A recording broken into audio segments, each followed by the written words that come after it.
Só Jesus na causa que Léo, tá dando pra ouvir aí fora? Tá ruim? Melhorou? Melhorou? eu acho que a sua voz tá muito grave. Eu mexi nisso aqui.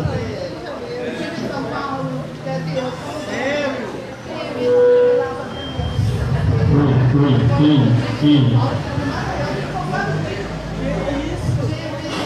Muito eco?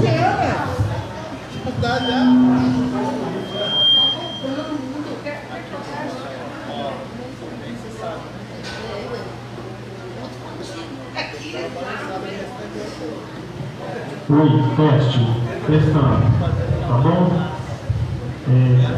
Eu só queria ter certeza que está todo mundo ouvindo aí fora. Tá ok aí, Léo? Tá dando para ouvir? Tá entendido? Beleza. Nós vamos começar então a 53ª Terça Esquerda. Boa noite todo mundo. Boa noite a todos e todas. Agradecemos muito a presença de todos vocês. A gente agradece muito o Bardo Purim, mais uma vez, por nos receber aqui. Agradecemos ao Luiz da Mídia Mídia, sempre prestigiando a gente, tirando fotos muito bacanas, parceiro muito importante para a gente. A Terça Esquerda, gente, eu vou falar brevemente aqui, quem é a primeira vez que está vindo e ainda não conhece. É um movimento que a gente faz aqui na região de Venda Nova, aqui no bairro Santa Mônica. A gente de 15 em 15 dias se encontra aqui no bar, a gente recebe convidados importantes da cena política, às vezes da cena artística, pessoas que de alguma forma têm alguma coisa para trazer, para conversar com a gente. E aí a gente vai reunindo aqui o pessoal que tem, né, já uma perspectiva de esquerda, para a partir disso a gente conseguir inclusive encaminhar mais militância. E hoje nós vamos receber aqui a Macaé Evaristo e a André de Jesus. Eu queria, antes de chamá-las, pedir todo mundo, quem puder aí, tiver interesse, para curtir as nossas redes sociais. Então a gente tem o perfil da Terça Esquerda no Facebook, no Instagram, e por onde a gente costuma inclusive divulgar os eventos, os convidados. E aí quem puder dar uma curtida lá, porque aí sempre que a gente divulgar alguma coisa vai aparecer para vocês. E a gente faz uma transmissão ao vivo também aqui da Terça Esquerda na nossa página no Facebook. Então, quem puder, por gentileza, entrar na nossa página da Terça Esquerda agora e compartilhar essa transmissão ao vivo, isso ajuda muito a gente, porque isso impulsiona muito o nosso vídeo, e aí dezenas, centenas, às vezes milhares de pessoas vão poder ter acesso ao que a gente está fazendo aqui hoje e ouvir o que a Andréa e a Macaé têm para dizer para a gente. Então isso realmente ajuda muito. A gente vê que sempre que o pessoal entra lá, curte e compartilha um vídeo, o Facebook ele impulsiona esse vídeo para ele aparecer para muito mais gente.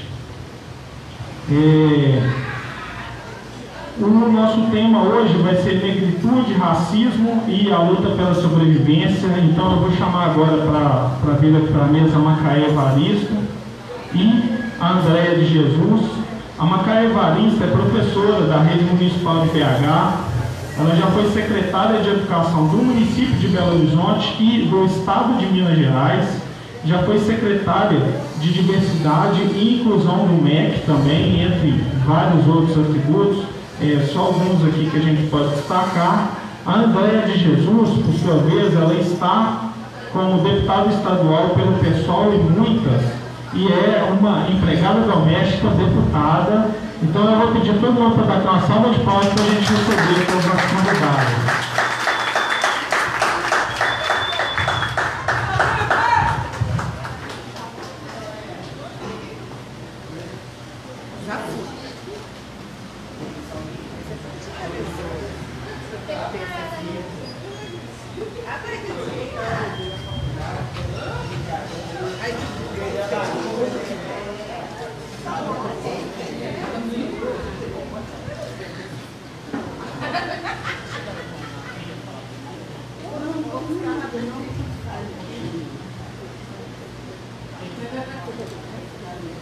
Bom, gente, a nossa dinâmica aqui na terça esquerda é bem básica, bem simples. A gente está no bar, então a gente não tem muita formalidade, não. Eu vou passar a palavra para as convidadas. Elas vão fazer uma primeira explanação, vão usar aí alguns minutos. E depois a gente vai abrir para rodadas de perguntas, de interação mesmo com o pessoal presente. Se tiver alguém na rede social que quiser também mandar alguma pergunta pelo Facebook, a gente vai acompanhando aqui e a gente pode repassar a pergunta para elas.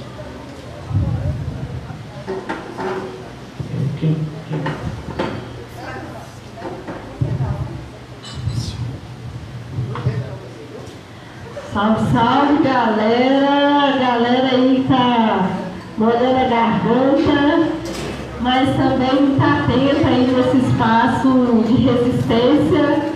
Saudar e agradecer aqui o senhor Cury, Curim e o Saulinho aí pelo convite e dizer que é isso, né? O bom filho a casa retorna. Então estou aqui já, acho que é a terceira ou quarta vez, acompanhando e aprendendo com esse espaço, que é um espaço que tem inspirado outros espaços de debate político, mas que não abre mão do que para a gente também é muito caro, que é a festa, que é a alegria, que é a comida, que é a tradição culinária, né, do povo negro. É extremamente, eu estou muito feliz de voltar aqui e principalmente nessa noite que a gente compartilha um espaço muito importante com alguém também que foi referência na minha vida, que é a companheira Macaé. Eu já tenho 11 anos que sou educadora infantil em Ribeirão das Neves e sei da importância dessa mulher ter passado pela Secretaria de Educação nesse processo de que a nosso saber também esteja presente no espaço institucional. Então, por isso, é uma honra dividir espaço essa noite com quem já me inspirou muito dessa sala de aula. E aí eu queria trazer uma reflexão de começar a falar de negritude, de resistência, trazer esse lugar de fala que veio num poema, né? Lutar pela vida das mulheres é reconhecer que para o Estado há vidas que valem menos e não aceitar jamais essa sentença. Quem eu sou, né? Andréia de Jesus, eu nasci aqui em Venda Nova, mas hoje eu moro em Ribeirão das Neves, que é um processo, eu costumo dizer, que é da especulação imobiliária que expulsa os negros da capital. Então, tentar formar família, ter o teto, é sempre a experiência onde está nos aglomerados, nas ocupações, mas também tem sido essa expulsão para a região metropolitana, onde boa parte das mulheres negras hoje que constituem família, que são chefes de família, estão vivendo e reconstruindo trajetórias de vida, construindo referências políticas, e é desse lugar que eu vou falar um pouco hoje, que mora em Ribeirão das Neves, também é parte da história dessa deputada que hoje eu sou, né? Tem um debate que eu comecei em Ribeirão das Neves, que é a ausência de política pública para a educação.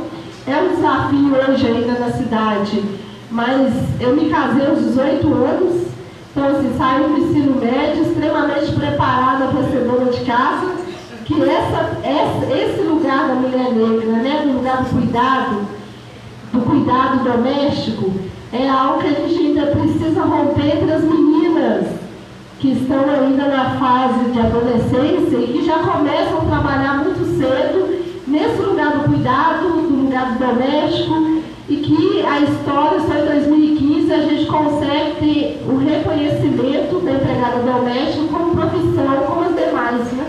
Que até 2015 a gente não tinha todos os direitos trabalhistas iguais às outras categorias profissionais. Então a gente ainda estava muito dentro desse ambiente doméstico, não reconhecido como ação que garante a mais-valia, né? A mais-valia é aquele que produz dentro do comércio, das indústrias, mas essa mulher que está atrás do fogão, que está no cuidado da casa, ela também garante, inclusive, que as mulheres que construíram o feminismo teórico, que avançaram muito antes de nós nesse debate sobre feminismo, pudessem estar no espaço público debatendo feminismo, debatendo lugar de fala. Então esse lugar que a gente foi visibilizado, né, que é o trabalho da manutenção da vida e do cotidiano no ambiente doméstico, é um debate que eu levei para construir uma campanha política, uma movimentação que hoje permite com que a gente discuta o direito das mulheres de ocupar a política numa outra performance, né? Não reproduzir, por exemplo, a performance dos homens que constrói sempre uma rivalidade, uma disputa que levou a uma crise de representatividade. Eu falo que nós, mulheres negras, que construímos política no cotidiano, porque a gente constrói bairros nas ocupações, a gente constrói saneamento com o uso do ciclo da bananeira dentro, né, dos lotes, dentro dos terreiros. A gente constrói o Fome Zero dentro dos terreiros, das casas de matriz africana, porque a gente nunca deixou os nossos passar fome, né? Quando a gente constrói política, cuidando dos filhos uma das outras, né? Uma sai para trabalhar, uma cuida do filho, no outro dia a outra faz, a diarista vai trocando os dias de trabalho, porque ela cuida dos filhos dela e dos outros. A gente costuma dizer que essa política nossa é uma política de autonomia dos afetos. E essa é a grande tônica que nós trouxemos para a campanha das muitas aqui em Belo Horizonte, que elegeu a Aula em 2016 a mulher mais bem votada na história dessa cidade. Isso é sempre importante trazer, porque a memória do negro fica apagada na história, né? Eles contam e recontam a história como lugar dos fracassados, dos que não deram certo, dos atrasados, do selvagem, né? Do que que o cabelo não controla, né? Tem um shampoo do cabelo selvagem, sem controle, não tem isso no shampoo? Então a gente rompe com isso, dizendo que é importante a gente pensar o processo eleitoral com os nossos.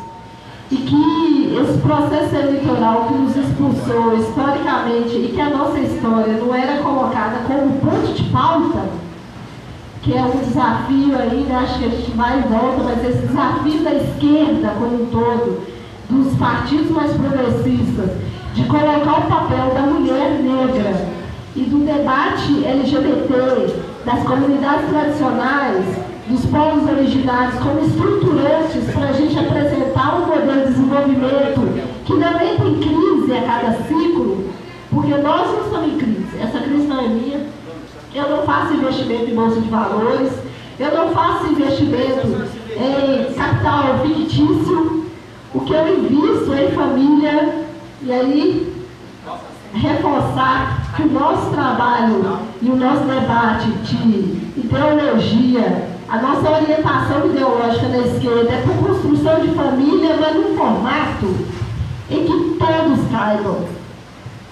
A família que eu defendo é a família quilombola. E os quilombos é um espaço não só de resistência histórica, de quem rompeu com a escravização e que não ficou esperando a princesa assinar a carta de alforria. A gente construiu abolicionismo dentro das práticas das relações familiares. Eu acredito no modelo de família de aquilombamento, em que cabe todos e todas. O lugar de fala da mulher negra não é para silenciar ninguém, é para garantir a fala de todos. E é essa construção que hoje que trouxe duas mulheres para representar o Estado de Minas Gerais na Assembleia Legislativa. É a primeira vez na história dessa Assembleia que estava comemorando 31 anos da Constituição do Estado, e que a nossa história ainda não está nessa Constituição, porque os constituintes ainda eram o mesmo formato, homem branco, fazendeiro, cafeicultor, do agronegócio, da mineração. Então é a primeira vez na história que a Constituinte, que o papel de escrever leis, tem mulheres negras por trás dessa caneta. Isso incomoda, né? E isso não só incomoda, como a estratégia de quem já não tem argumento para tirar a gente do páreo é os ataques. E aí eu gostaria de trazer fui indagada ali sobre uma situação que aconteceu com Bela Gonçalves essa semana, minha companheira de partido, que só é conhecida falar Bela gabinetona na Câmara dos Vereadores, da perseguição daqueles que estão lá impondo de forma extremamente violenta e opressiva a escola sem partido. E esse momento em que a gente, historicamente, a gente questiona essa educação institucional que apagou a nossa história. Mas o que nós estamos vendo com esse fundamentalismo e com essa crescente perseguição ideológica sobre um argumento falho de que as escolas têm desvirtuado as crianças, é sim uma crescente apropriação de instrumentos democráticos como é a escola pública, porque até 1950 negros eram proibidos de frequentar a escola pública, e com muita luta a educação hoje ela tem como princípio universalizar, atender a todos. Então atender aqueles que têm limitações físicas, aqueles que têm condições financeiras abastadas, mas aqueles que vivem ainda na extrema pobreza. A escola pública é esse lugar da universidade, e é isso que está sendo atacado. E a minha companheira está sendo atacada diariamente na Câmara dos Vereadores, nessa tentativa de desqualificar o trabalho da mulher. Que quando a mulher consegue se colocar de forma segura, de forma coerente com aqueles que os elegeram, é taxada como a desequilibrada, a que está perdendo o controle, a que não tinha condições de estar naquele lugar, mas muito pelo contrário. A escola sem partido, que tenta desqualificar o trabalho de duas mulheres na Câmara dos Vereadores, só demonstra a importância e a necessidade da gente dobrar, triplicar as mulheres ocupando esse lugar. As mulheres que vêm da luta, porque não confunda trocar o chicote de mão. Não acredito no feminismo que as mulheres só defendam o direito de consumo numa lógica capitalista. Nós construímos um feminismo em que as mulheres têm a voz e vez, e direito à vida, direito a escolher de que forma querem viver e os lugares que elas querem ocupar, sem isso ser um questionamento de uma sociedade patriarcal, machista, e que a resposta tem sido o aumento de feminicídio e as mortes.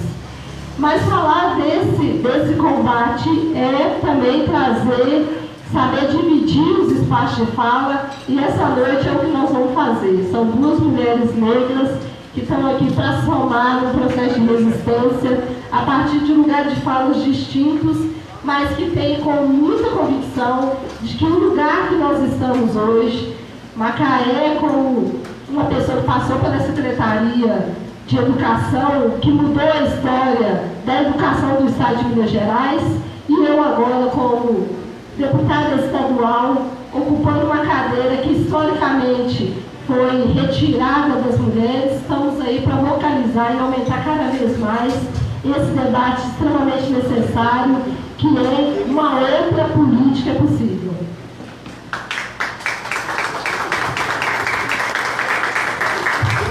Obrigada, e só para agradecer, porque esse mês nós estamos aí comemorando 1 ano de ocupação institucional. A Áurea na Câmara Federal, representando o Estado de Minas Gerais, nessa luta aí também por apresentar uma alternativa à mineração, dizer que o Estado de Minas Gerais é cultura pura, é cultura da vida, temos muita água, muito lugar belo, muito meio ambiente e que já é protegido pelas comunidades tradicionais e que a mineração não é a última e não é a primeira alternativa desse Estado. Obrigada, gente.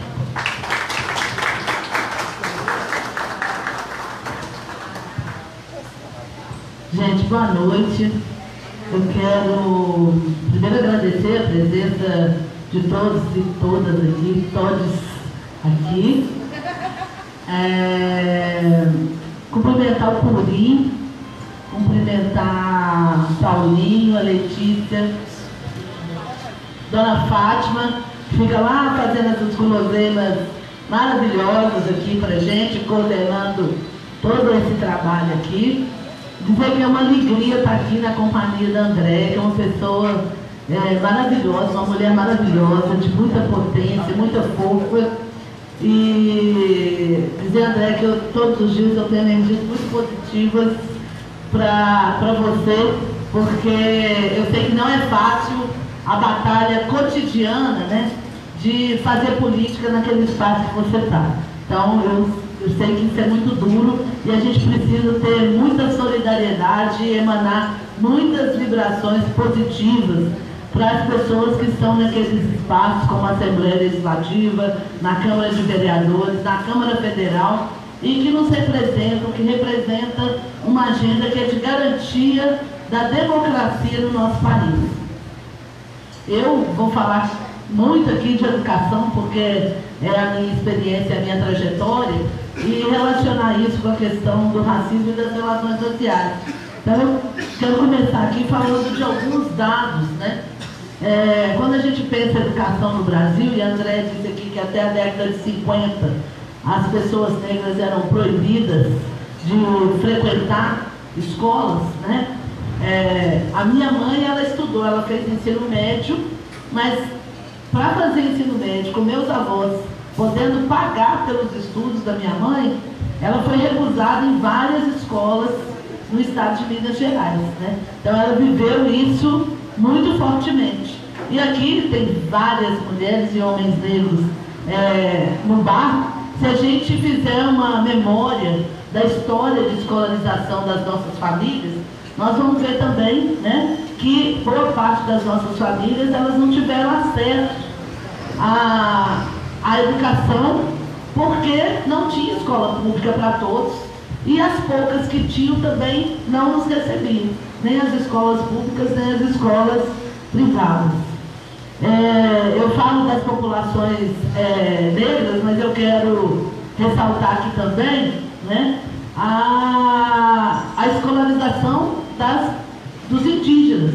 E já quero saudar aqui 2 companheiros, que depois eu quero chamá-los aqui também, que a gente tem aqui, Sinuê e Sinuê, estão ali disfarçando, mas são pataxós lá de Itapecerica que estão aqui.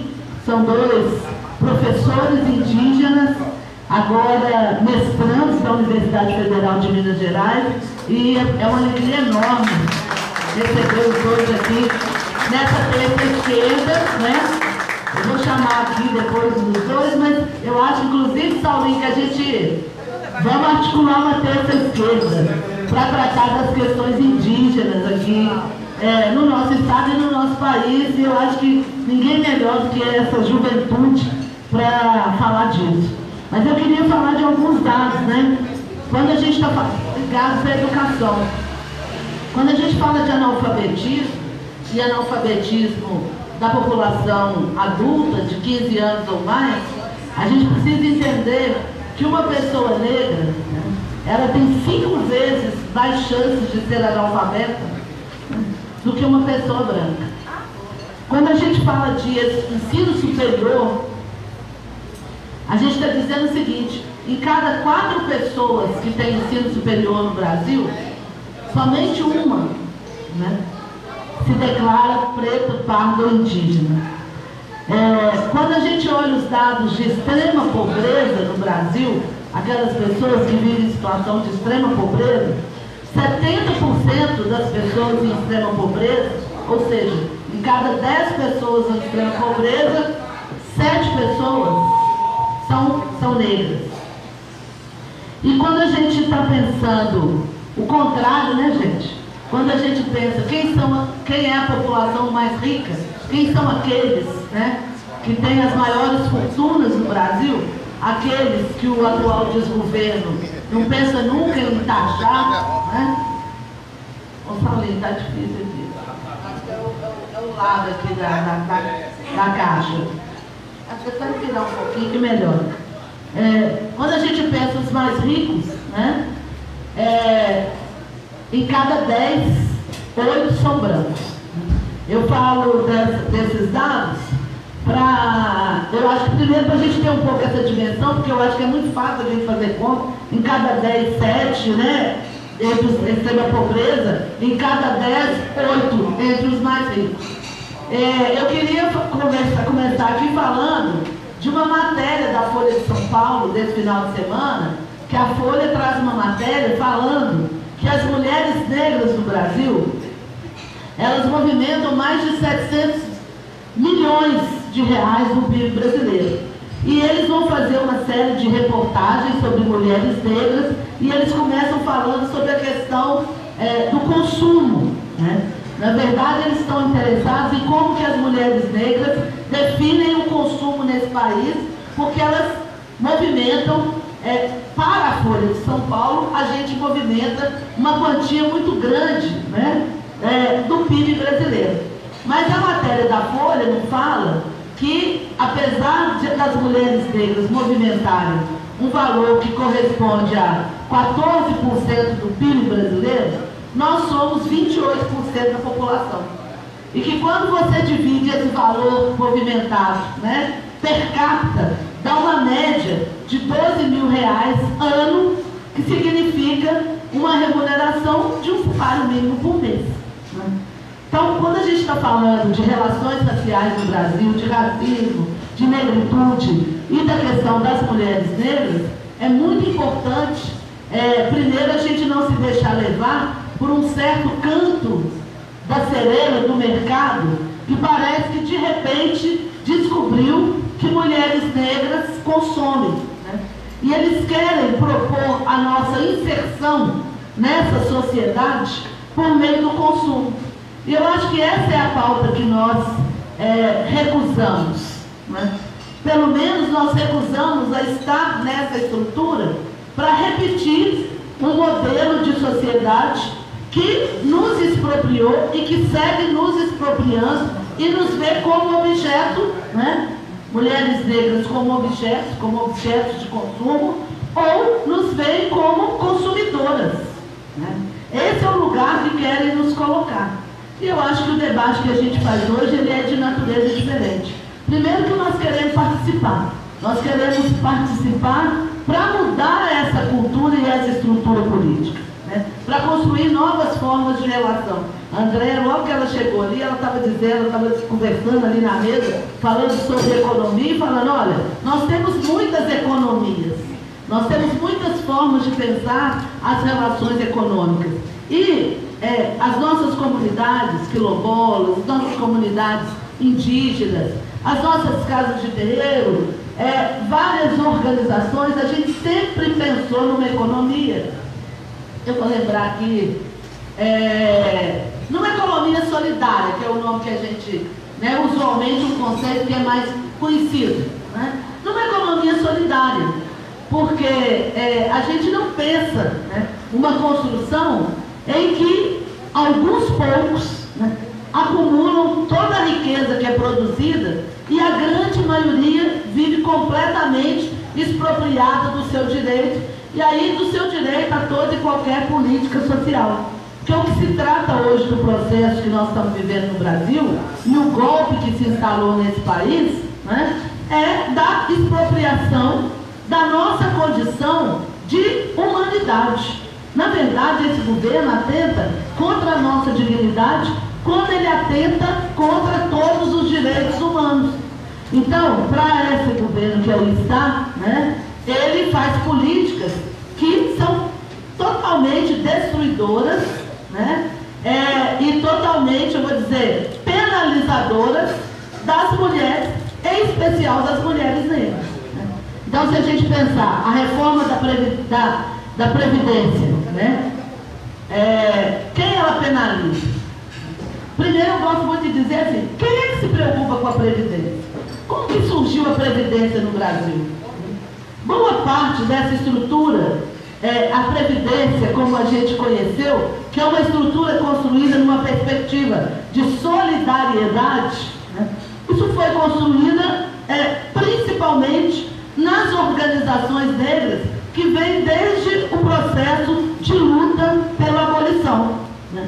Foram as organizações, as irmandades, e aí eu vou lembrar aqui da Irmandade da Boa Morte, que é uma irmandade do século XIX, na Bahia, lá da cidade de Cachoeira, que mulheres negras se reuniram, criaram uma irmandade que é da Nossa Senhora da Boa Morte, mas não é ligada à igreja, é uma irmandade independente, mesmo porque a igreja não reconhecia a organização dessas mulheres negras, e elas se organizavam para garantir o direito das pessoas negras, daquelas pessoas escravizadas, terem primeiro, gente, a condição de serem enterradas.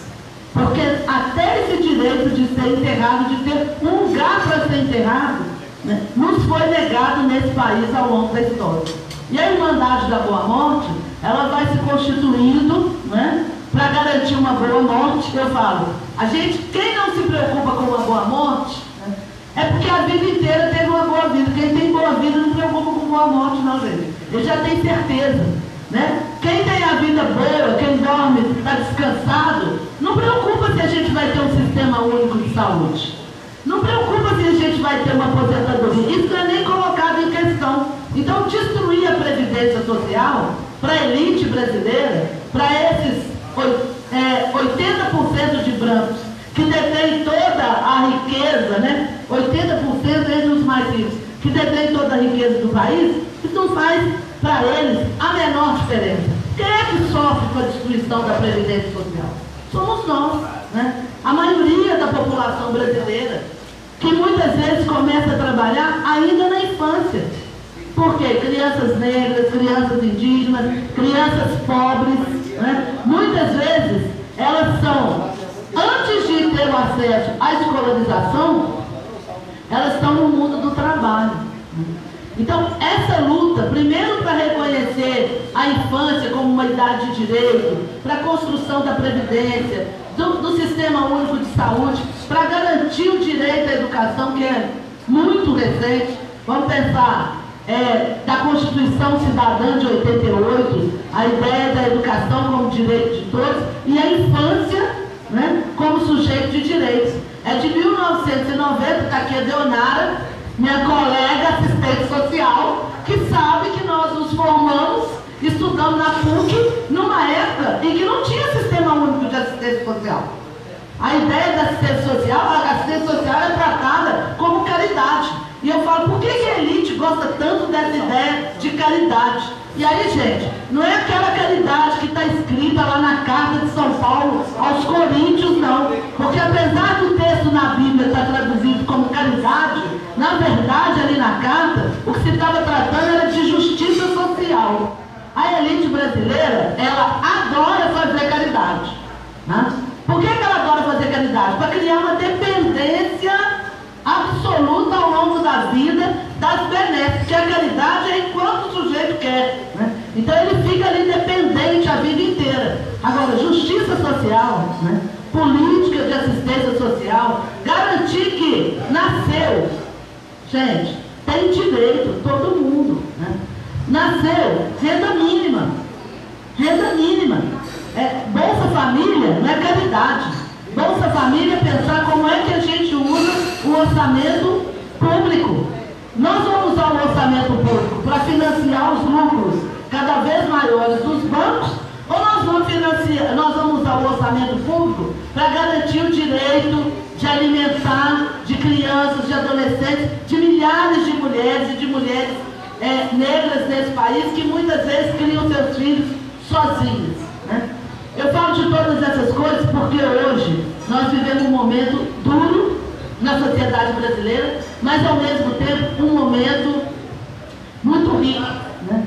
Rico por quê? Porque numa terça-feira a gente está aqui no Curi, né? Com um grupo tão grande, tomando a nossa cerveja. Eu estou aqui bebendo água, tá? Porque estão gravando ali e me obrigaram, viu, gente? Estou aqui bebendo água, mas não é só água, é essa água que eu gosto de beber. Mas nós estamos aqui reunidos porque a política, ela faz parte da nossa vida. Mulheres e mulheres negras fazem política todos os dias. A gente faz o corre para conseguir o remédio que alguém precisa. A gente briga e luta pela escola no bairro, pelo posto de saúde, pela melhoria no transporte coletivo. Isso é fazer política. Só que muitas vezes, né, ou na maioria do tempo, as estruturas dos processos representativos da política não nos reconhecem, ou a gente não consegue chegar lá. E eu acho que esse debate ele é importante. Se a gente quer mudar a cultura política patrimonialista que a gente tem no nosso país, machista e racista, a gente precisa garantir que novos sujeitos, mulheres em especial, já que somos 28% da população brasileira, né, que a gente tenha essa representação nos espaços de poder. Mas mais do que isso, que a gente consiga retomar a democracia no nosso país, né, gente? Sob pena da gente voltar a passos largos a uma estrutura autoritária, totalitária, que exclui e condena à morte milhares de brasileiros. Vou falar de coisas básicas. Fome, que a gente tinha saído do mapa da fome mundial. E nós já podemos sentir aqui no nosso município de Belo Horizonte o quanto que nós retrocedemos num período tão curto de interrupção democrática. Vou parar por aqui para a gente poder conversar e bater papo, todo mundo falar.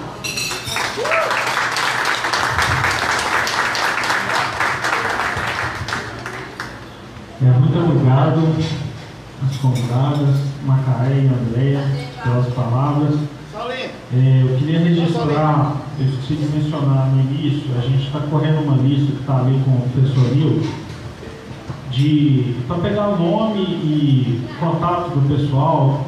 Não é para criar grupo de WhatsApp, para ficar todo mundo mandando um monte de coisa lá não, viu, gente? Mas é assim, a gente vai tentar criar só uma linha de transmissão, só para a gente divulgar mesmo a terça esquerda, então não é nada também para ficar enchendo o WhatsApp do pessoal de coisa toda hora, todo dia. É só para ajudar a comunicação mais direta da terça esquerda mesmo.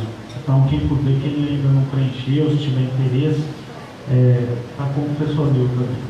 Eu vi que eu acho que já está acabando a folha aí, né, professor? Ainda bem. Tá. Eu esqueci de mencionar também que a gente tem um canal no YouTube. Então, as transmissões elas são feitas ao vivo pelo Facebook. E agora, por exemplo, eu estou vendo aqui que a gente já alcançou mais de 400 pessoas. Talvez não pareça muito, mas é um alcance totalmente orgânico. Então a gente não paga nada para impulsionar, então é uma coisa que a gente vai fazendo na raça mesmo, e para a gente é sinal de orgulho mesmo. Então a gente transmite ao vivo no Facebook e depois a gente coloca o mesmo vídeo lá no canal do YouTube, que às vezes no YouTube fica mais fácil o pessoal acessar. Então quem tiver interesse, a gente tem praticamente todas as terças da esquerda no nosso canal do YouTube. Então, quem quiser, depois pode entrar lá e ver vídeos de outras terceiras. Tem muita coisa muito interessante lá. Eu tenho aqui já algumas perguntas. Primeiro eu vou chamar a Deonara, que ela se inscreveu para fazer pergunta. Aí depois eu tenho duas perguntas que são por escrito. Eu também quero fazer uma pergunta, e se mais alguém quiser fazer, pode se manifestar, que ainda está em tempo. Então deixa eu passar aqui para a Deonara. Eu vou fazer o seguinte, a Deonara faz a pergunta dela, depois eu vou ler as duas perguntas que o Samuel mandou por escrito, e aí eu devolvo para vocês responderem. Então, vamos lá. Primeiro, eu acho que a Maria Caixa de Souza perguntou comigo.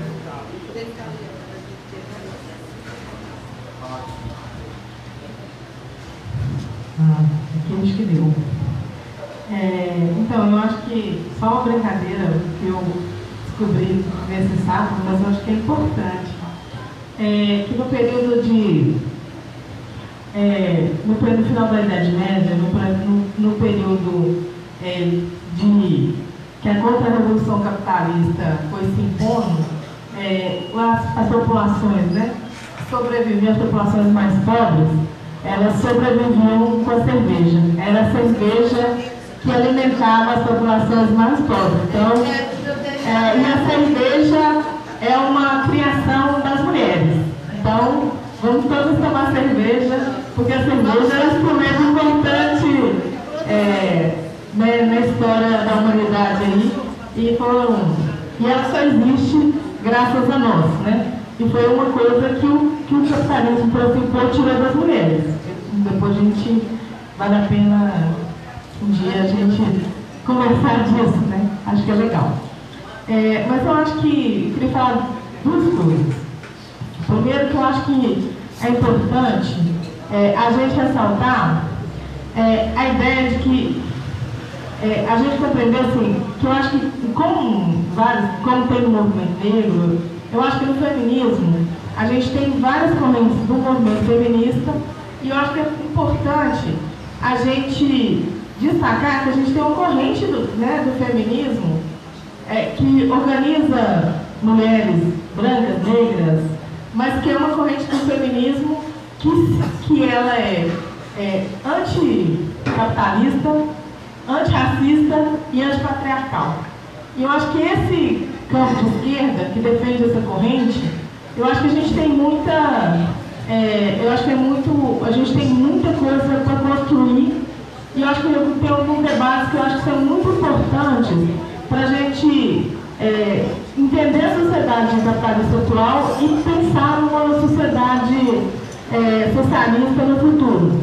E que eu acho que a economia feminista, né, muito além da economia solidária, a economia feminista ela vai mostrando esses caminhos, porque a economia feminista vai defender a questão dos bens comuns, né, que são os bens que a natureza nos dá de graça. Então, assim, são bens comuns que são importantes da gente pensar como eles podem contribuir para o conjunto da humanidade, e como que a gente organiza a sociedade de forma mais coletiva, né? Pensando todo o processo de cuidado, né?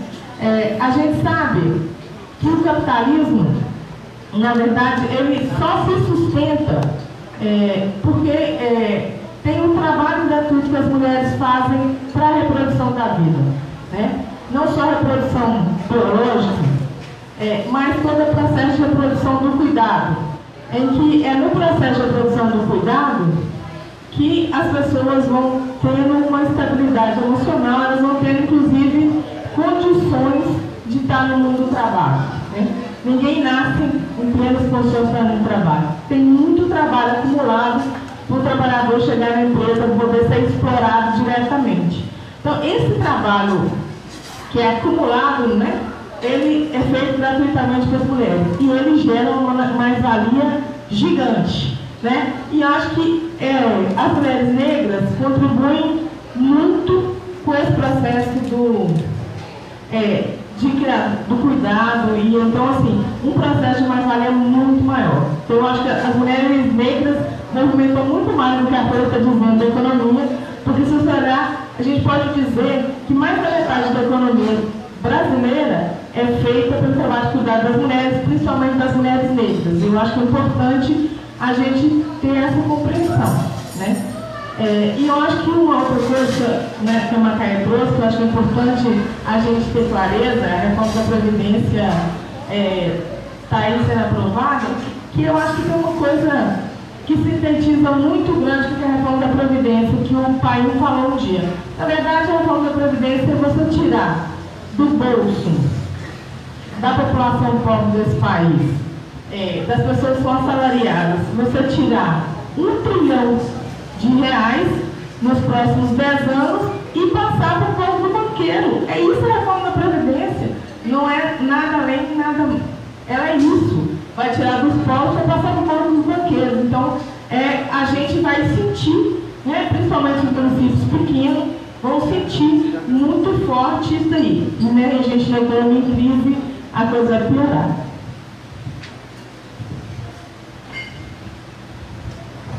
Bom, eu tenho aqui duas perguntas do Samuel. O Samuel está lesionado, então ele não pôde vir aqui fazê-las pessoalmente, mandou por escrito. Ele está com as muletas ali. É uma pergunta para a Macaé e uma para a Andréia. A pergunta para a Macaé é a seguinte: o governo está querendo implantar EJA via educação à distância. Gostaria da sua opinião se isso é possível que funcione. Então já vou te botar aqui também, por isso que eu a pergunta para a Andréia. A pergunta para a Andréia é sobre as ocupações. Tanto o governo Zema como o prefeito Calil estão demonstrando extrema truculência ao negociar com os moradores de ocupações.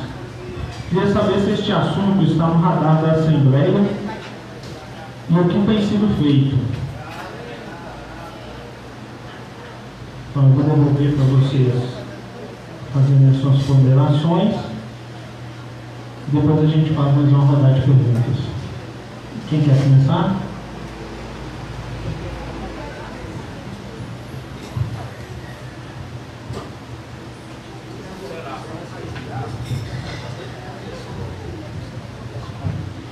Então, você teceu alguns comentários sobre a economia feminista, o papel das mulheres nesse processo de manutenção do capitalismo, né? As mulheres na manutenção da vida.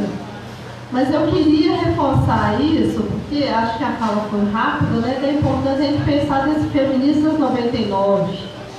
É um debate recente e que dialoga um pouco com esse feminismo interseccional, decolonial, que você trouxe aí, né? De que não haverá feminismo se a gente não tiver essa consciência que precisamos combater raça, classe e gênero, né? Que a gente falou, que eu falei aqui. O feminismo das 99 tem que alcançar essas mulheres que estão agora no ônibus cheio, voltando para casa.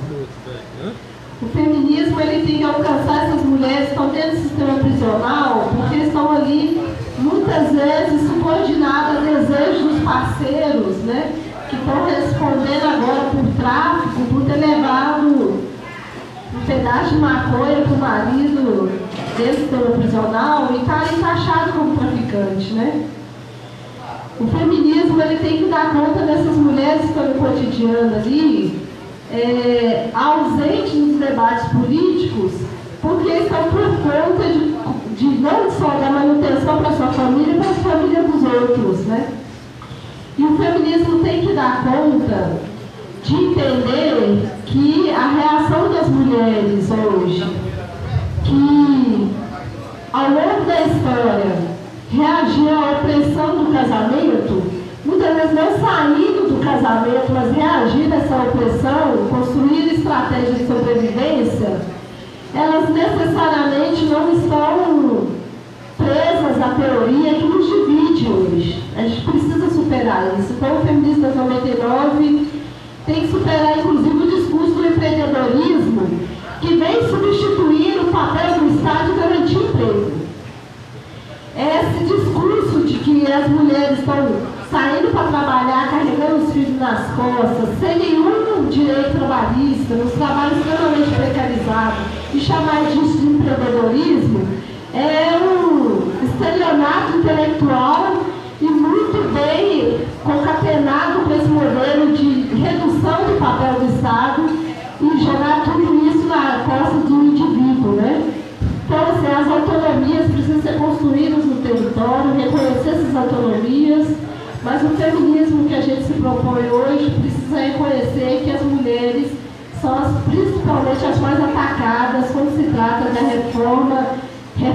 desse reformismo, que não vem desse governo, né, vem de outros, mas que a gente precisa reconhecer que cada vez menos o Estado tem assumido o seu papel social, que está previsto na Constituição, né, não é favor. Reforma da Previdência, né, você trouxe também na fala, e a gente debateu muito na Assembleia Legislativa, quando a gente começou a discutir isso na Comissão de Defesa do Direito das Mulheres, como isso impactava na vida delas, e a gente aprendeu muito com as mulheres, principalmente as mulheres que têm filhos com deficiência, que defendem o benefício de prestação continuada, e que é a única renda que elas têm é o benefício de prestação continuada, e a proposta da reforma era retirar o salário mínimo e colocar R$400. E o pior de tudo, as mulheres que têm benefício de prestação continuada não teriam direito a qualquer outro benefício do governo, como programas de Bolsa Família, programas de moradia, já que elas receberam esse programa da Minha Casa Minha Vida. Então, se elas tinham uma propriedade hoje que foram beneficiadas por programa de governo, elas já não teriam mais direito de benefício de prestação continuada. Então, isso é extremamente perverso, né? E as principais atingidas eram as mulheres, porque nós estamos falando dessas mulheres que não teriam direito à pensão, porque o Estado mata os homens quando não encarcera, elas não têm direito ao benefício de prestação continuada por ter filho deficiente e não poderiam receber a pensão do marido que morreu muitas vezes pela bala do Estado. Então, assim, nós vamos fazer um debate, do ponto de vista econômico, esse discurso econômico, nós estamos falando de extermínio da pobreza, de criminalização da pobreza, no fim de qualquer forma de subsistência que não passe por essa manutenção dos financiamentos, das grandes financeiras, né? E outro debate que a gente trouxe na reforma da Previdência, só para casar aí com o que foi trazido, é quantos municípios menores iam sofrer com isso. Porque os municípios menores hoje sobrevivem à economia, basicamente, dos benefícios de prestação continuada, de pensão, de Bolsa Família. Então, assim, você tira o benefício, a economia dos municípios vão a zero. Então, assim, não tem nenhuma resposta para a crise, você deixando de atender o Estado Social, deixando de investir em políticas sociais. É muito pelo contrário. É o extermínio da pobreza. Alguém falou do EJA aqui, a pergunta não é para mim, mas eu já queria reforçar que, para mim, o EJA é uma política de reparação. Se nós estamos falando que até na década de 50 nós não tínhamos o direito à escola pública e hoje ela continua sendo ameaçada justamente por esses gananciosos que querem se apropriar do Estado e usar as políticas públicas como forma de ganho e de lucro, nós estamos falando que essas pessoas que estão hoje na escola buscando se alfabetizar, que nós estamos falando de combate ao analfabetismo. Essa política é uma política de reparação histórica e ela, fora do ambiente escolar, ela deixa de cumprir um papel social que em Ribeirão das Neves a gente identificou com muita nitidez. Muita gente vai na escola, na EJA à noite, para garantir a janta. Não é só uma política de garantia das pessoas terem acesso à informação, à alfabetização. É uma política social que vai para além da ausência do direito de ter frequentado a escola dentro da faixa etária. É para as pessoas também terem direito à sociabilidade e também direito à alimentação.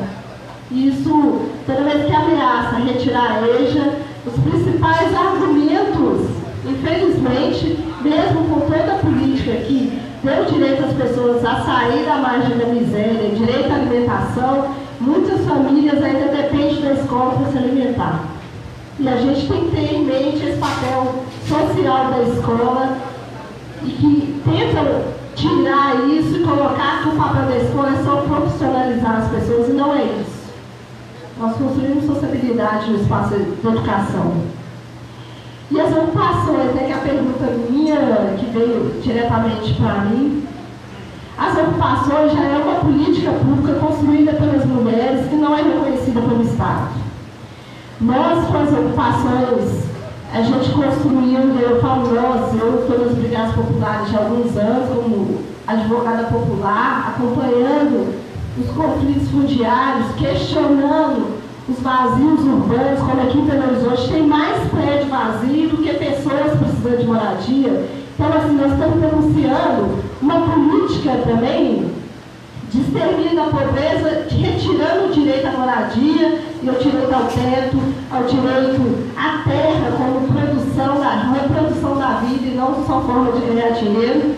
Nas ocupações, a gente produziu mais moradia de qualquer política pública que já construiu nesse país. Porque as pessoas constroem. E o Estado, nenhum Estado reconheceu as ocupações. A gente teve fôlego para, inclusive, garantir que ocupações como Isidoro, que Belo Horizonte, Gandara, o companheiro está aqui há 11 anos, conseguisse consolidar e avançar para outras políticas. Mas hoje, o ataque aos territórios, que passa sim pelas ocupações, com essa especulação mobiliária nas capitais, mas também nos ataques das comunidades tradicionais, porque nessas terras tem uma riqueza cultural que está sendo expulsa para a apropriação do extrativismo.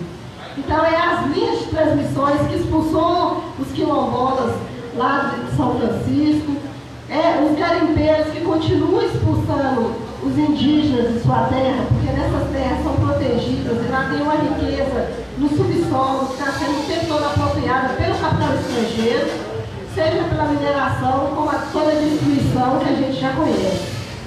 O que a gente tem feito na Assembleia Legislativa, eu e a companheira Leoninha do PT, co-presidente da Comissão de Direitos Humanos, é enfatizar nesse governo que ele precisa cumprir protocolos mínimos que não foi pensado no Brasil, muito pelo contrário, são tratados internacionais, de que para qualquer conflito fundiário, seja a polícia militar ou judiciária, ele tem que observar cuidados mínimos, que é garantir às pessoas a dignidade humana delas serem retiradas desse lugar para um outro lugar mais seguro. Garantir que a gestante tenha acesso. Se elas vão sair desse lugar, tem que garantir que ela tenha acesso à saúde básica no território, que as crianças cumpram o ano letivo até o final. Então, o despejo não é assim, o juiz decreta, no outro dia derruba a casa e põe todo para correr. Tem protocolos internacionais e o Estado de Minas Gerais vai ter que observar isso, é o que a gente tem cobrado do governo Zema, garantindo que a mesa de diálogo, que é uma construção também política, social, um espaço em que as pessoas conseguem garantir que as partes sentem para ser ouvidas, né? Porque o juiz muitas vezes decide sem conhecer nenhum dos moradores da ocupação. Então, na mesa de diálogo que foi mantida na reforma administrativa, é o caminho, é o equipamento, o mecanismo que a gente mantém minimamente um espaço em que o Estado, o governador, ele precisa ouvir as comunidades antes de mandar a ordem simplesmente para a Polícia Militar cumprir o despejo e a desapropriação. Né?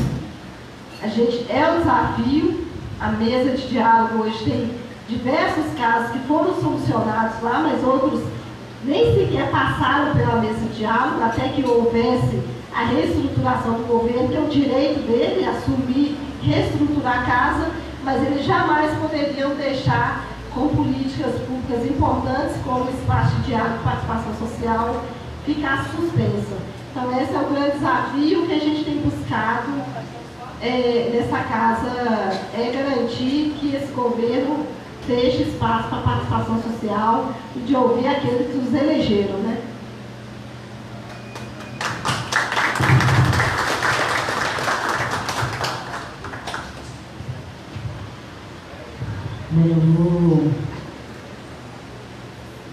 A fala da Leonara, falando da questão das mulheres, eu quero comentar uma questão, Leonara.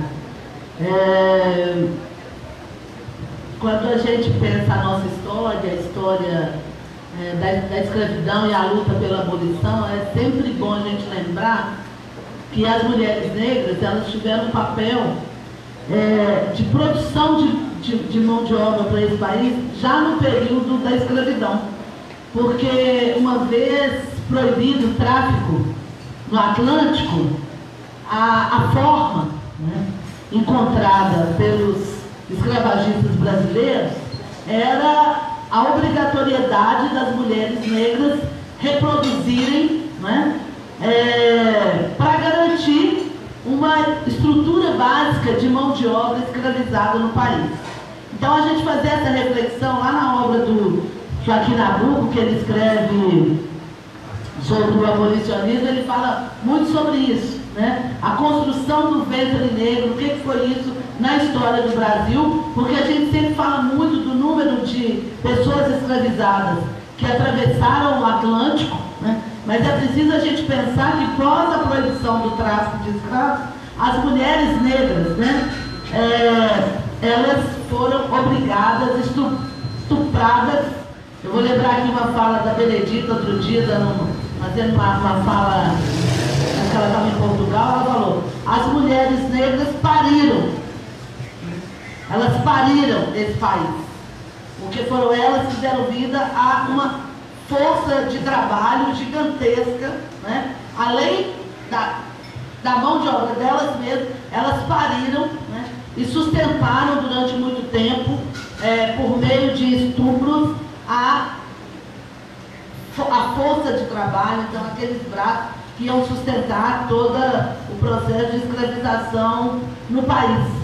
E é bom a gente lembrar essas coisas, até para a gente entender esse momento que nós estamos vivendo, né?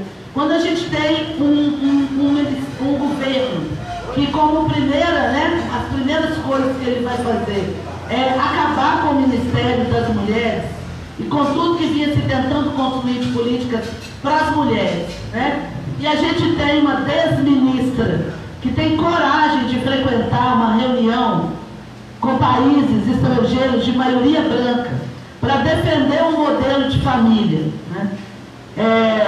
Branco, heteronormativo, e ela não se dá conta que o Brasil era o único país dessa reunião que a maioria da população era negra, e que aqueles outros presidentes que ali estavam propondo uma política eugenista, porque eles não queriam imigrantes dos seus países e estavam defendendo uma estrutura de incentivo ao matrimônio para a procriação, com medo do fim da sociedade ocidental, né? E como diz o Gregório do Vivier, a nossa desministra estava lá tocando violino, igual aquele violinista lá no Titanic, né, gente? Porque para onde que ela quer levar esse barco? O Brasil é 54% da maioria negra. Essa era a questão pós-abolição também. Os escravocratas do final do século XIX não admitiam um país em que a maioria da população fosse negra, e fez um projeto eugenista de extermínio da população negra que se pretende retomar agora no século XXI. Daí eu tenho que discutir um pouco conosco mesmo aqui, uma conversa entre feministas. Eu acho engraçado quando a gente faz manifestação na rua e a gente veste de aia, por exemplo, como aconteceu outro dia. Aia, não sei se vocês estão acompanhando, é porque tem um livro que é o Conto da Aia, que virou uma série. É interessante, é uma visão futurista, né, da sociedade americana, no momento em que uma obrigadas a procriar. Entendo a crítica da autora que está fazendo isso. Mas no Brasil, um país, né, que não fez isso no futuro, não. Fez isso no século XIX. As mulheres negras eram obrigadas a procriar para sustentar essa estrutura escravocrata. Então, acho que a gente não pode perder isso de vista, porque muitas vezes essa discussão do feminismo, vou dizer assim, né, meio etéreo, entendeu? Faz a gente tirar os pés do chão. Eu acho que a gente tem que olhar para nós, reconhecer a gente, né, sabe? Nós, mulheres de carne e osso, e os dramas que a gente vive no cotidiano, né? E aí eu vou entrar na educação, na pergunta que me fizeram sobre a educação. O que você acha de EJA à distância? Eu sou professora, né? Sou professora de educação básica dos anos iniciais. Já trabalhei muito com crianças, já alfabetizei muitos adultos, né? E a gente sabe que quando a gente está falando de política de educação de jovens e adultos, vou falar do nosso estado, nós ainda temos municípios em Minas Gerais que em cada 5 pessoas adultas, um é analfabeto. Porque o nosso estado não é um estado livre do analfabetismo. Nós temos alguns municípios do estado, né, livres do analfabetismo, mas a gente ainda tem em algumas regiões de Minas Gerais taxas muito altas de analfabetismo entre adultos. E a gente pensa que uma pessoa analfabeta, ela vai se alfabetizar por educação à distância. Então, assim, o que me parece é um profundo desconhecimento do estado onde nós vivemos. Porque as pessoas estão achando que estão falando de educação de jovens e adultos para uma população, né, gente, não é que já é alfabetizada, que já tem educação superior. Quer dizer, qualquer um com educação superior fazer um curso à distância, excelente, é bacana demais, a gente pode fazer, facilita, agiliza a vida. Mas nós estamos falando, gente, dos direitos básicos da educação, né, que foi negada a essa população, uma vez que a gente só vai universalizar o acesso ao ensino fundamental, né, já na década de 90, ou seja, no final do século XX. E, gente, uma questão que para mim é fundamental e Belo Horizonte precisa discutir, né, que é, pela legislação, nós universalizamos, Belo Horizonte e Minas Gerais, né, nós universalizamos, pela lei, o acesso de crianças de 4 e 5 anos à pré-escola e de jovens de 15 a 17 ao ensino médio, ele foi garantido objetivamente no texto da lei a partir de 2016. Nós estamos em 2019. Tem 3 anos. Os indicadores de acesso ao ensino médio são ainda muito preocupantes, porque muitos jovens nossos de 15 a 17 ainda cursam o ensino fundamental. Então, o que se pretende é para essa juventude a oferta de EJA à distância. Na verdade, a gente está negando novamente. A gente está retomando uma política do final do século XIX, que foi até a década de 50, de negação do direito à educação para boa parte da população brasileira. A infância são as crianças de 4 e 5 anos, as crianças de 0 a 3. A gente precisa lutar por muito ainda. A gente tem o MES, a gente tem creches conveniadas, bacana, mas, gente, a gente precisa ter 0 a 3, educação integral, porque a gente sabe que muitas das nossas mulheres, o que está acontecendo com a redução da carga horária para a população de 0 a 3, é que está voltando um fenômeno que a gente tinha superado, né? Que em Belo Horizonte a gente tinha passado essa fase, que é mãe crecheira, não é? Quer dizer, é uma forma solidária a gente cuidar uma dos filhos umas das outras, mas a gente não faz isso por opção. Uma coisa é a gente fazer isso por carinho, por afeto, um dia, 2, no final de semana, mas a gente fazer isso porque a gente não tem garantia do direito à educação da infância. E, portanto, nós também não podemos, como mulheres, né, gente, ter o nosso pleno acesso ao mundo do trabalho, ao lazer, à fruição. Isso, para mim, é uma questão de total negação dos direitos da infância e das mulheres. Combina com esse projeto patriarcal, patrimonialista, né, que quer trancar de novo as mulheres dentro de casa. Né? É um pouco isso que está aí no cenário. E quando se proíbe, né? Quando essa briga que a gente vive em torno do escola sem partido. Eu falo, eu queria ver esses vereadores que ficam lá defendendo a escola sem partido começar a brigar, né, pelos pontos de prostituição e exploração sexual infantil que a gente tem em Belo Horizonte. Eu queria que a gente pusesse o dedo nessa ferida e pudesse denunciar quem que coordena essa rede de exploração sexual. Então, não poder falar, não fazer a discussão de diversidade sexual, a questão de gênero, não falar da questão das mulheres, do cuidado da infância, do direito da infância, é deixar, gente, a infância nossa de Belo Horizonte à mercê dos exploradores, à mercê da pedofilia, à mercê do tráfico de exploração de crianças e de mulheres.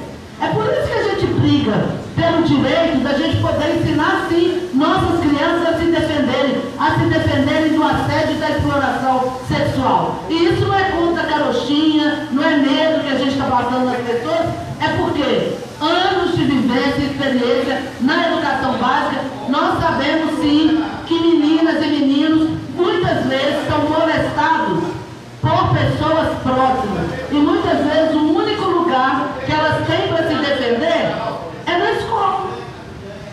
É onde ela encontra um ponto de apoio, onde ela pode conversar sobre esse tema e buscar ali a construção de uma rede de apoio e de solidariedade para que ela saia desse processo de exploração. Então, eu queria dizer disso, né? Eu falei de EJA, falei da infância.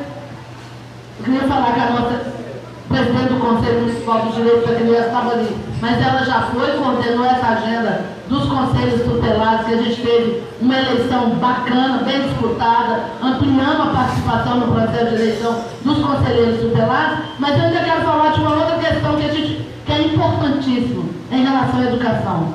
Uma é a emenda constitucional 95, que congelou investimentos para a educação, para a saúde, para a assistência. Isso significa para a gente do campo da educação, em 20 anos, a gente voltar ao investimento que se tinha quando eu comecei a trabalhar em Belo Horizonte em 84.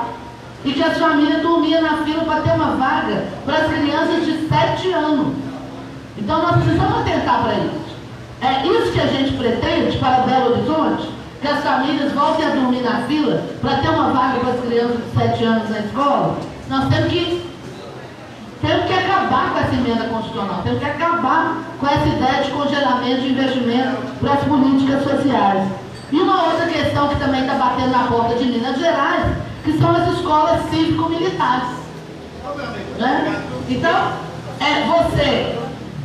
o governo atual, o governo Zema, ele praticamente extingue as escolas de educação integral, e a gente já chegava a 150 mil vagas em educação integral em Minas Gerais, né, para substituir por 2 escolas cívico-militar e fazer bonitinho para o nosso ex-presidente.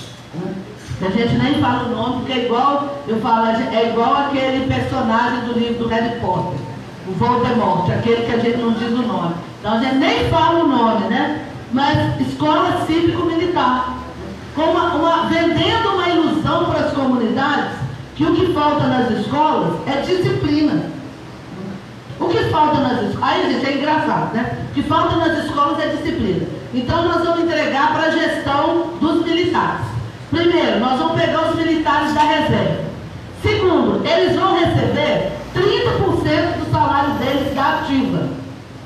Bom, 30% do salário do militar da ativa deve dar 4, 5 vezes o salário de um professor da educação básica. Tem vários aqui que não vão me deixar mentir, né? Eles vão fazer a parte de supervisão, a parte de gestão das escolas, ou seja, vão baixar a repressão desde o currículo, né, gente? Aos procedimentos. Eu estou lembrando aqui de uma manchete do Globo, falando de escola cívico-militar em Manaus.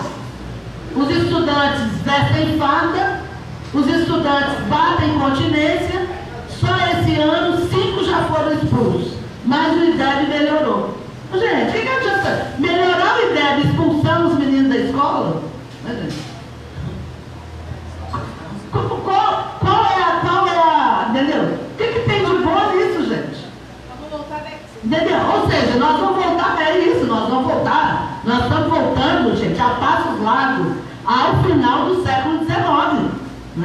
Então, essa onda de criminalizar a infância, de criminalizar a juventude, de pegar o dinheiro todo das políticas sociais e entregar para os mais ricos, né? Eu acho que a gente não pode aceitar isso. E eu falo como mulher negra porque nós somos quem mais vai tomar a cabeça com essas políticas que estão sendo feitas, né? E nossos filhos, a nossa infância, a infância brasileira. Mas não se iludam, né, gente? Não se iludam pensando, isso é uma coisa que vai tocar só as mulheres negras, as crianças e a infância negra. O Joaquim Nabuco também, lá no final do século XIX, ele falava que a escravidão, né, ela deturpava e ela destruía não só a população negra, mas também a população branca. Porque a gente constrói uma visão, né, eu vou dizer, distorcida da nossa humanidade.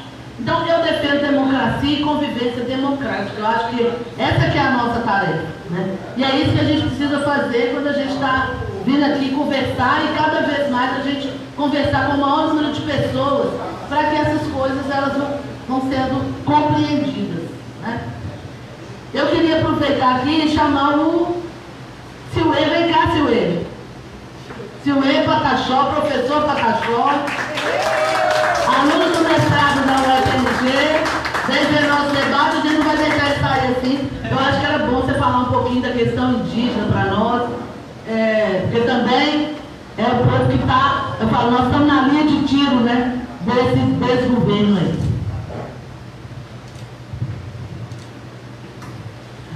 Obrigado, Macaé, André, né, Breno, né, e a todos que estão presentes. Eu fico muito feliz de estar aqui, né, nesse ato de conversa, de resistência, né, eu fico muito grato por estar participando e, além do mais, de estar com a nossa secretária aqui do Estado, né, Macaé, que foi a primeira secretária do Estado de Minas Gerais a receber os povos indígenas num gabinete, né?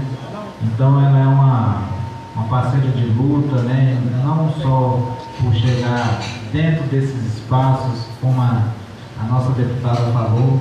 Secretária do Estado e do município.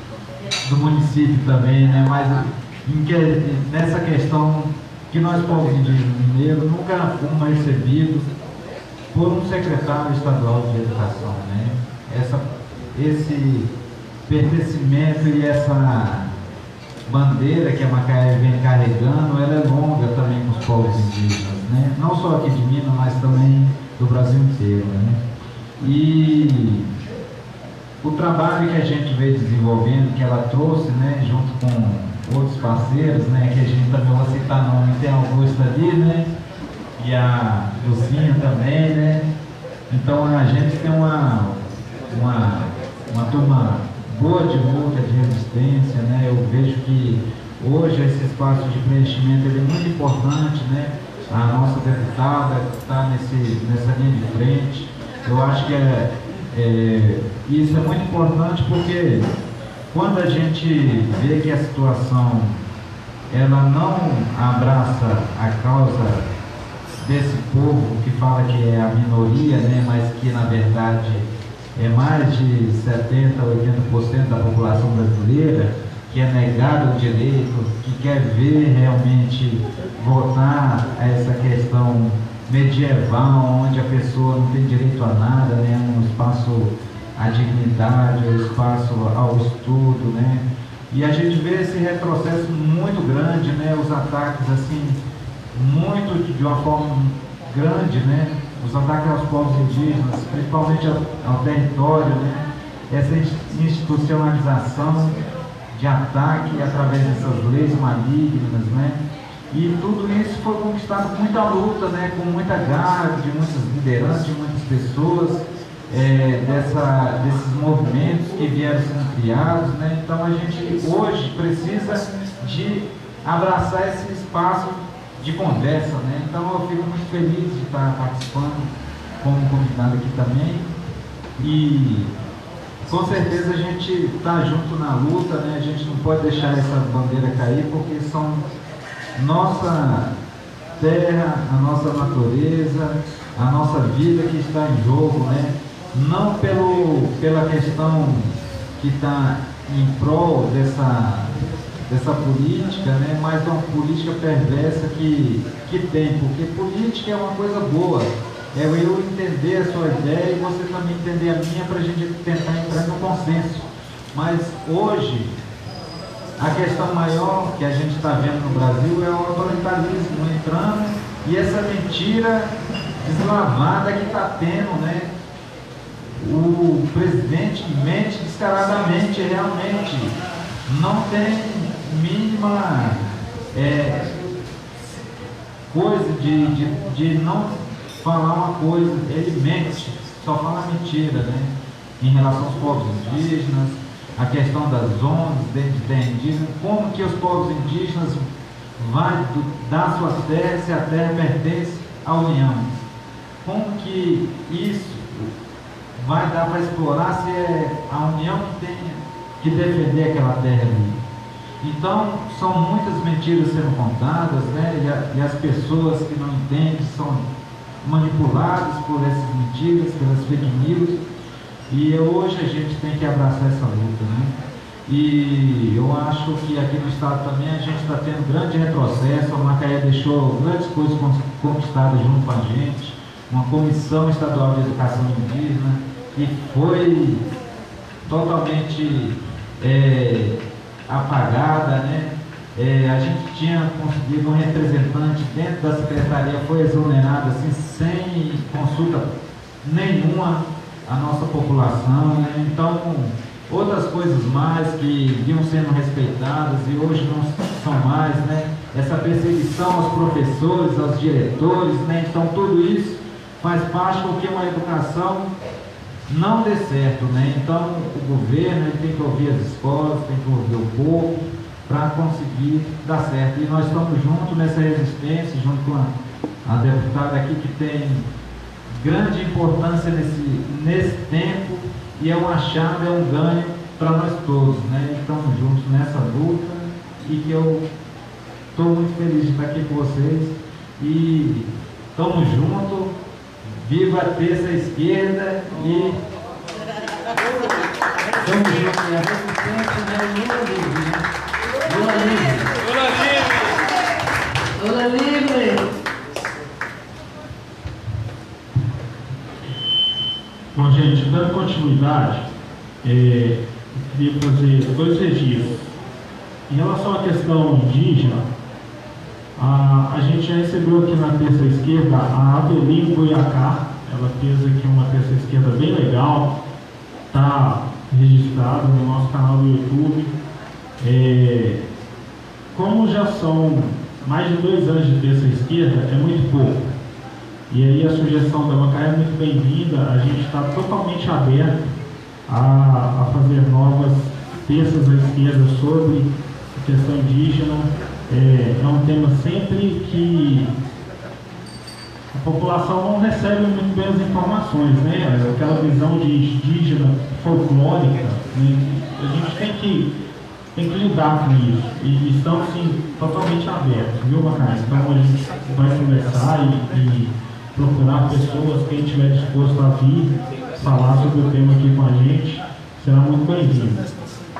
Voltando aqui para o nosso tema de hoje, né, a questão da negritude, eu queria fazer um comentário. Eu sou formado em Direito, eu me formei na UFMG. E eu entrei na faculdade em 2006, me formei em 2010, a minha turma tinha 100 alunos. Dos 100 alunos, os negros não davam uma mão cheia. Que eu me lembro, eram 2, 3 de 100 da turma de Direito da faculdade de Direito da UFMG.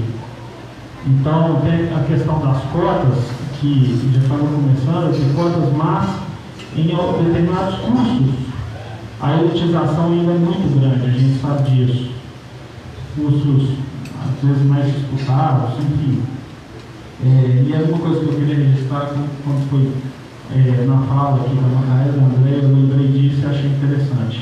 Eu tenho uma pergunta da Letícia, e aí a gente já vai caminhar para o final, tá? Para a gente encerrar, já é uma terça É uma terça-feira, então a gente não pode se prolongar muito. A pergunta da Letícia é a seguinte: o feminismo para as 99% é um debate novo e extremamente importante. Quais estratégias vocês consideram que os movimentos sociais de esquerda podem começar a fazer nesse sentido? A pergunta está aqui, se quiserem revisar. E eu tenho uma pergunta.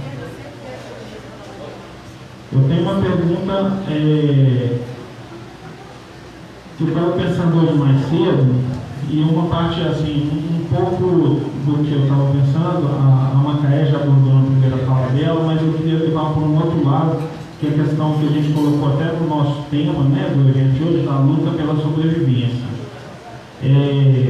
Eu sou advogado, escolhi atuar na área do direito do trabalho pelo viés social dessa área, e aí a gente tem um conceito de trabalhismo que ele é muito enraizado na nossa sociedade. O que é esse trabalhismo? Basicamente, é essa noção de que a subsistência vem através do trabalho.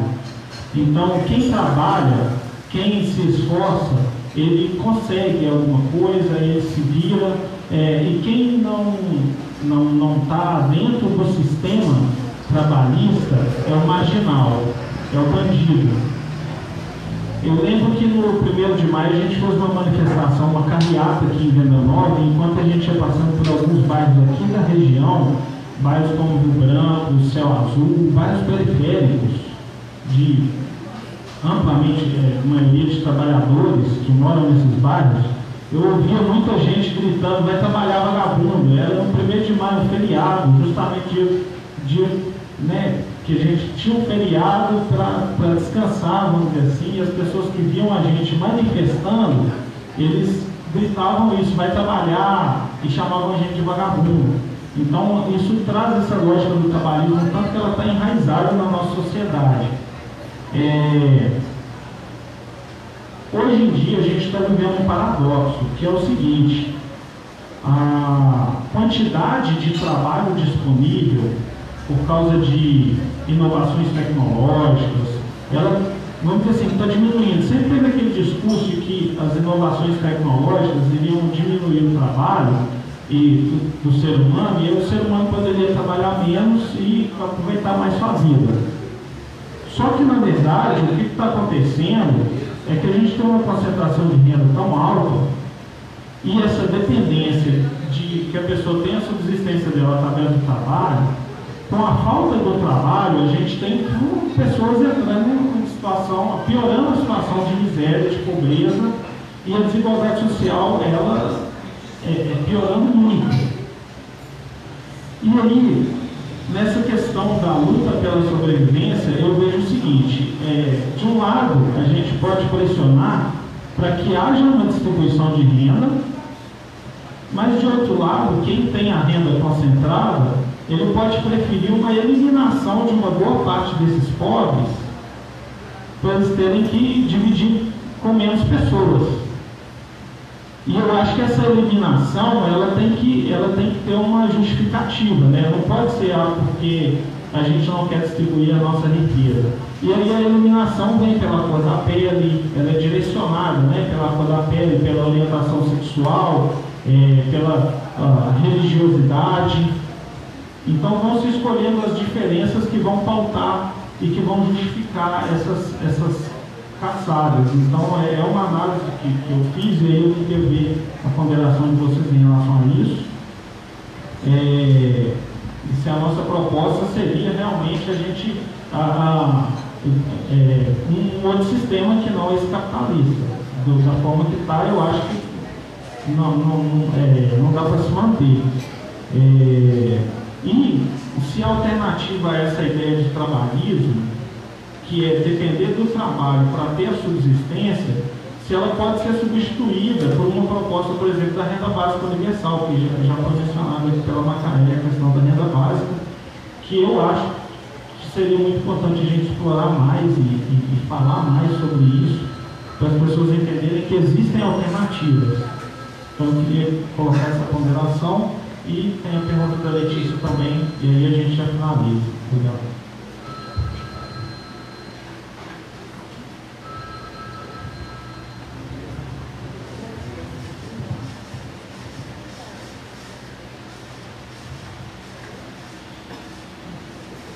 Bom, acho que as duas perguntas dá para a gente começar outra roda. É mais ou menos assim, vou começar de novo a conversa. Bom, eu vou começar por essa última pergunta, porque eu acho que você toca numa questão muito importante, que é numa sociedade hoje em que ela não precisa mais dessa força de trabalho braçal, vamos dizer assim, né?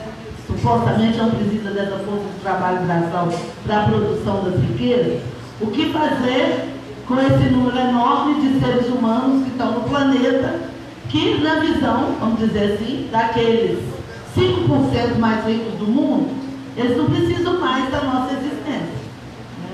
A gente só quer as riquezas, a gente não quer mais. Eu falo que às vezes tem um discurso de que hoje se está valorizando muito, né, o potencial humano, esse discurso ele rola, é muito importante as inteligências, o potencial humano. Eu falo, mas isso não é verdade. A gente pensar no nosso estado, o que é importante mesmo é o que está debaixo da terra.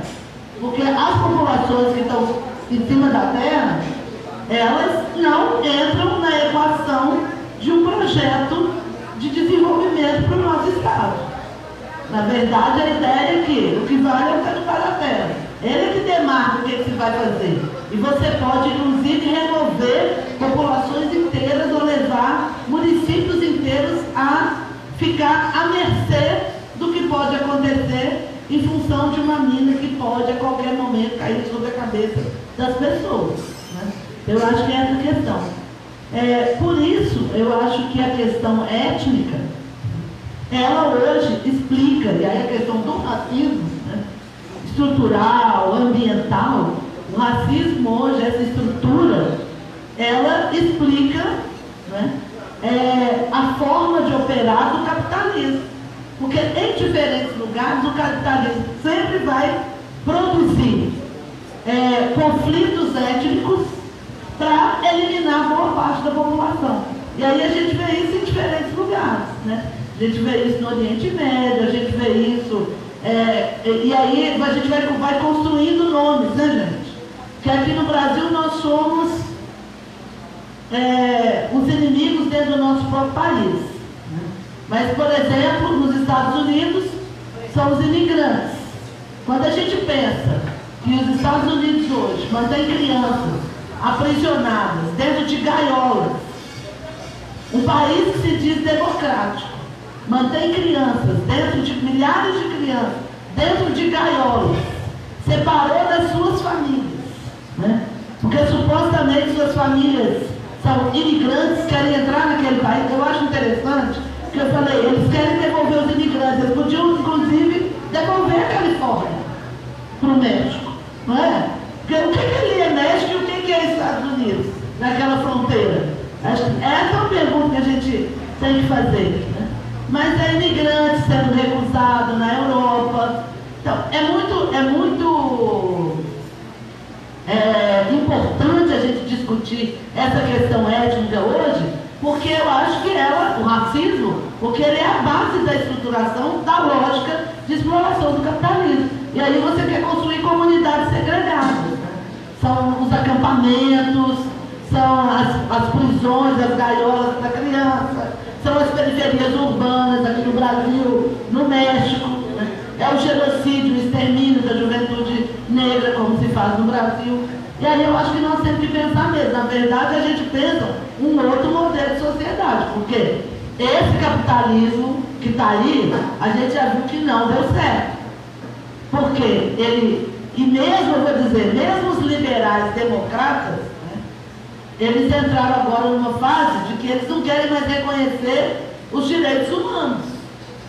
Então, se você toma como referência que nem os direitos humanos básicos que a gente pactuou, as pessoas querem rasgar, quer dizer que não tem lugar para nós nesse mundo.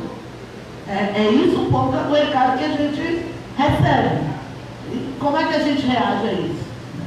Eu acho que no Brasil hoje a gente precisa reagir. A gente precisa reagir com desobediência civil, a gente precisa reagir com participação popular, a gente precisa reagir com organizações de base para pensar uma nova reconfiguração no processo eleitoral, né? Eu acho que são vários mecanismos de resistência cotidiana. Mas se tem uma coisa do capitalismo global, nós também, como trabalhadores, a gente também vai ter que começar a pensar como é que a gente pensa uma articulação que extrapola, inclusive, as nossas fronteiras. Quando eu penso os povos indígenas, por exemplo, essas fronteiras que a gente reconhece, necessariamente não são fronteiras para eles. Se a gente pensar os povos Guarani, por exemplo, que estão no Brasil, no Centro-Oeste, no Sul, mas também estão no Paraguai. Se a gente pensar os Yanomami, né, que estão no Brasil, mas também estão na Venezuela. Se a gente pensar os Ticuna, que estão no Brasil, estão no Peru, estão na Colômbia. Que fronteiras que são essas? Né, que a gente se conforma com elas. Eu falo, inclusive as fronteiras do Estado, que é uma coisa louca isso, né? Essa disputa que a gente faz no Brasil entre estados diferentes, como se a gente tivesse ali, passou a fronteira, são os nossos inimigos. Então, acho que essas questões aí são questões para nos fazer pensar, e a gente ainda tem muito que inventar, né, gente? Porque eu acho que a gente precisa inventar esse novo tempo e essas outras formas, né, de pensar uma organização nesse contexto que a gente está vivendo. E eu queria... Cadê a pergunta da Letícia? Letícia, eu vou ler sobre feminismo das 99%. Porque a Leonara está ali, nós sempre fizemos feminismo das 99%. Nós, mulheres negras, historicamente, a gente nunca acreditou tanto que existia esse feminismo assim. Porque quando as mulheres brancas estavam disputando direito ao trabalho, nós sempre trabalhamos. Entendeu? A gente estava disputando outras questões. A gente dizia, nós somos oprimidas, né, no movimento feminista como mulheres, por ser mulheres negras, porque temos outras pautas que muitas vezes, gente, não são as mesmas pautas, vamos falar a verdade, né? E a gente também é oprimida dentro do movimento negro, muitas vezes, em relação aos homens negros que não querem reconhecer o machismo. Então, eu me pergunto, o que é o feminismo das 99%? Eu li muito pouco sobre isso. Mas eu acho que é uma ideia ainda, na minha percepção, romântica. A menos que a gente esteja dizendo que 1% da população de mulheres são as que fazem a opressão de todas as outras mulheres e homens, junto com os homens brancos. Eu só poderia entender dessa forma, para pensar que é possível a gente ter um feminismo para as 99. Ou se isso não é uma nova armadilha de uma perspectiva universalista, que quer fazer com que só é possível um debate amplo, inclusive na política, se a gente apagar as nossas diferentes diferenças. Termos pautas diferentes, mulheres negras e mulheres brancas, não nos fazem inimigas. Não nos fazem inimigas. Eu acho que só coloca questões que afetam posições diferentes, dependendo do nosso lugar de fala. Mais ou menos, para falar no popular, dependendo de onde dói o carro, gente, onde é que o nosso carro aperta. Então, eu não sei, eu li pouco sobre isso, não sei, porque esse conceito ainda não entendo, quero ler mais, entendeu? Mas quando fala feminismo das 99%, eu falo, isso não é uma tentativa da gente, de novo, apagar, como se fosse possível a gente apagar as nossas diferenças? Porque eu atuo muito e atuei fazendo políticas identitárias. E eu entendo que no Brasil, não posso nem falar nisso, que é especialista nesse debate aqui, está ali, que é Lucia, pesquisou muito sobre isso, mas o grande debate dos movimentos identitários no Brasil foi afirmar a diferença para a gente reduzir as desigualdades. Entendeu? Então, assim, eu não quero apagar as diferenças, eu sou diferente. Eu não quero ser igual a outra, eu quero ser igual da perspectiva dos direitos.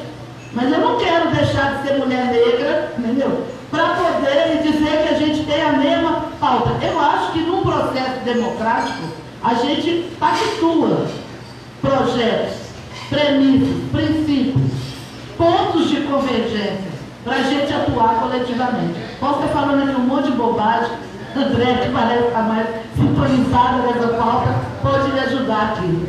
Tá bom? Então, gente, obrigada, Saulinho, Curinho, Dona Fátima, todo mundo que está aqui. E obrigada, Andréia, dessa mesa.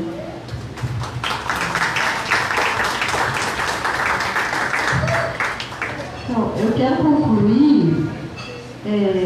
dizendo assim que eu fico muito emocionada de ver os indígenas, os negros e negras, as comunidades tradicionais, falando aí, hoje eu estou fazendo mestrado e doutorado, né? Se emociona muito, e aí trouxe esse resgate das cotas, né? Quanto debate nós fizemos e quanto a gente foi humilhado durante o debate em dizer que esse Estado brasileiro acumulou muito, o Tesouro Nacional foi construído com o dinheiro da escravização de pessoas, então é um dever desse Estado devolver o que é nosso. E as cotas é esse processo de reparação e sempre me emociona muito acompanhar essa trajetória. É algo que na gabinetona a gente vem acompanhando muito esse processo de letramento dos indígenas lá através da árvore e agora com a Célia, que está com a gente na assessoria, e quanto elas vão nos ensinando o quanto a gente perdeu vivendo nos espaços urbanos, abrindo mão de muita coisa que a gente aprendeu nas relações, né? E na relação com a terra, com a mãe terra, muito importante. Falou da relação de trabalho, o feminismo, é um debate mesmo, né? Eu mencionei três correntes que para mim elas dialogam muito, que é o feminismo hoje dos 99, que é um texto novo, também escrito ainda por mulheres europeias. A gente precisa construir, por isso que eu trouxe, e para mim é muito caro trazer uma bandeira da esquerda, ter um busto de uma mulher que teve a vida tombada ainda contemporaneamente. A gente está falando das mulheres que têm ocupado a política e que são mortas, silenciadas. Então, eu acho que eu discordo de que a esquerda sempre trabalhou com o feminismo e muito mesmo com o feminismo da 99, reconhecendo a gente como trabalhadoras e parte desse processo de opressão que não se supera só com o combate, só com a discussão de classe. Os outros elementos precisam ser debatidos, então para mim a esquerda ainda deve muito para mim no meu processo de história, porque também ocupar a institucionalidade foi um processo de revolução e que infelizmente não foi convite de partido, né? Eu que empurrei, meti o pé na porta e agora outras não estão vindo e eles vão ter que aguentar. Então acho que a gente tem muito ainda que discutir sobre feminismo dentro do processo de esquerda para a gente avançar sim nessa política de dar oportunidade para as mulheres como os homens tiveram na história e que a gente não tem. E com todas as particularidades em relação ao combate ao racismo, né? Concordo plenamente. Quando ele veio falando do desenvolvimento, do trabalho, eu fiquei pensando num negócio que para a gente é muito caro ainda, que é associar as outras formas de vida de sociedade associada à vadiagem, que é algo que me incomoda muito, que no Código Penal ainda existe a vadiagem como contravenção. E ela sempre batia, porque eu comecei a trabalhar com empregado doméstico com 12 anos, aquele sofrimento todo, né? Vim para o centro de BH. Então, assim, o papel do ócio, que é coisa dos brancos, né? Sentar, meditar, maçã cai, descobre a lei da gravidade. Mas se os negros param 1 minuto do dia, né, que é as rodas de samba, que é as rodas de conversa, a roda de capoeira, onde que a gente produz outras formas de ver o mundo, de produzir cultura, tudo isso é associado à vadiagem, né? Então esse debate também do ócio, do trabalho, do não trabalho, da produção econômica, a gente enfrenta muito quando a gente discutia cotas, que a gente ouvia das universidades que se a gente entrasse para a universidade, a gente ia atrasar o ensino, porque a gente tinha práticas ociosas, que era chamada de vadiagem, vagabundagem, que é encontrar sentido em atividade que não é produtiva. Então a gente tenta produzir o tempo todo, essa lógica de produzir, mas produzir para quem? Quem é que ganha com excesso de trabalho, com excesso de tempo, com essa cobrança sobre o nosso corpo, resistimos a vários climas, a vários países. Qualquer país que coloca o negro, ele sobrevive. Eu não garanto que os europeus consigam sobreviver no calor do nosso Nordeste, mas o quanto isso é cobrado do corpo negro como forma de controle. Porque quando a gente fala do feminismo 99, essas mulheres hoje que passam 4 horas dentro do transporte público, que era isso que eu vivia. 2 horas dentro daquele móvel, para na estação, para na outra, depois chegar em Belo Horizonte, 4 horas dentro do transporte público, mais 9 horas dentro de casa de família ou mais. Porque quem trabalha em casa de família nunca teve controle de horário. Acho que a gente não cansa que o serviço da gente não tem valor. Se você fica 12 horas por conta da produção capitalista, que horas você vai sentar para produzir pensamento, elaborar, escrever, fazer ciência? E aí a gente descobriu a estratégia de fazer ciência nessas outras formas de organizar a vida. E é isso. É nas rodas de samba que a gente descobre, inclusive, outras formas de sociabilidade, também de matemática, de música, de corporeidade, de espiritualidade. A gente vive tudo junto. Não tem um momento de rezar, um momento de estudar, um momento de dançar, é tudo junto. Então, por isso que é tão importante ter essa esquerda, que a gente come, bebe, diverte e fala de política, porque é nessa lógica, é isso que a gente tenta romper totalmente quando a gente está falando de que o modelo de sociedade que nós queremos e que a gente defende não passa por essa lógica europeia, cartesiana, que divide os tempos para a gente não encaixar em nenhum deles.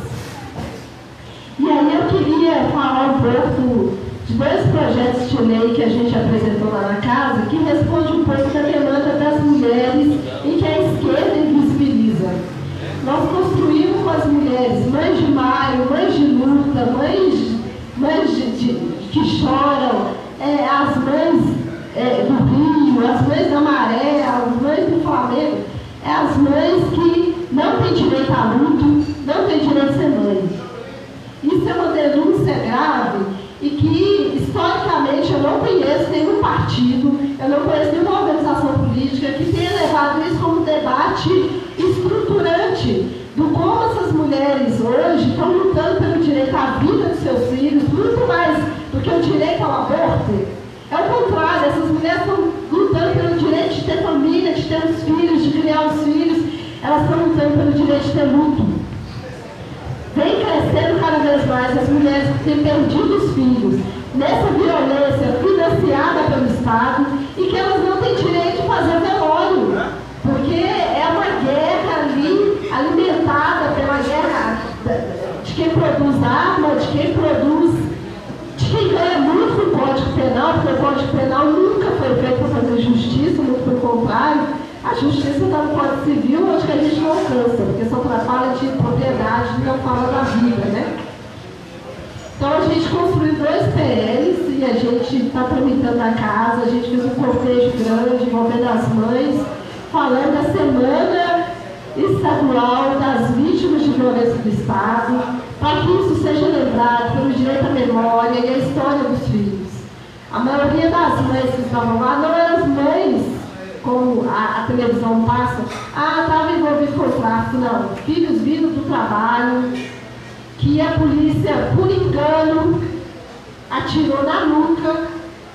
Um jovem, 12 anos, morreu com um macaco, um equipamento de mecânica. O pai dele tinha um mecânico e trabalhava com o pai. Ele saiu, a polícia atirou porque achou que era uma arma que estava na mão dele, mas era um macaco. Ele morreu com a mão toda suja de graxa.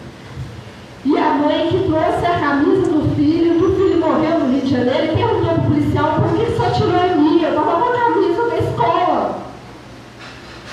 Essa história repete todo o tempo. E a minha luta é para dar voz para essas mulheres que estão silenciadas. Ou que estão estando no tribunal, porque para mim o sujeito revolucionário está dentro do presídio. Não haverá revolução enquanto a gente tiver 700 mil negros encarcerados, porque não tem emprego aqui fora, porque não tem escola aqui fora, sempre utilizou e questione as cotas. A reserva é esse sistema prisional, que não dá resposta para o problema social, muito pelo contrário, né?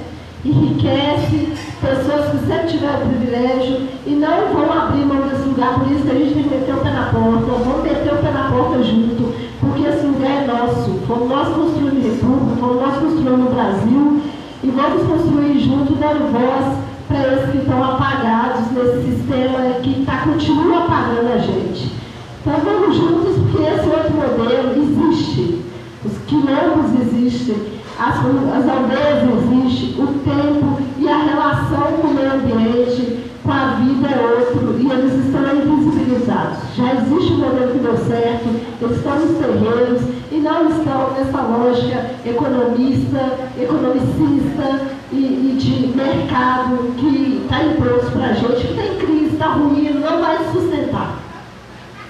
Porque a gente não precisa de reinventar, a gente só precisa dar visibilidade porque deu certo. Estamos juntos aí, obrigado pela oportunidade.